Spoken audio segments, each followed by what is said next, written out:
দুটি জিনিস জীবনে প্রয়োজন এগিয়ে যাওয়ার জন্য, বড় হওয়ার জন্য, নিজের লক্ষ্যে পৌঁছানোর জন্য। সেটা হচ্ছে সেলফ মোটিভেশন আর হচ্ছে সেলফ ডিসিপ্লিন বা সেলফ কন্ট্রোল।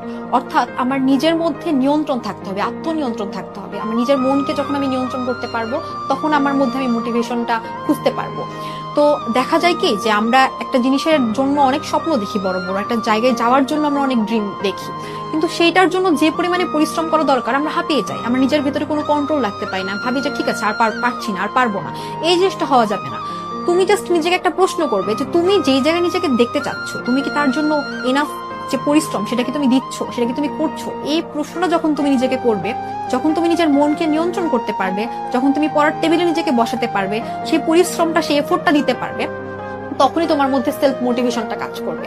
এবং একটা কথা কি জানো যে বিখ্যাত একজন লেখক রয়েছে যিনি নিজে একজন মোটিভেশনাল স্পিকার, ওনার নাম হচ্ছে স্টিফেন আর কভে।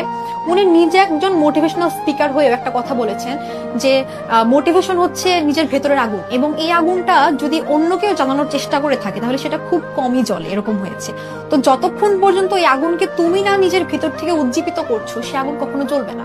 তোমাকে অন্য কেউ এসে অনুপ্রাণিত করতে পারবে, অন্য কেউ এসে অনেক বড় বড় কথা বলতে পারবে, জ্ঞান দিতে পারবে, কিন্তু সেই লক্ষ্যে পৌঁছানোর যে পথটা, সেই যে গন্তব্য,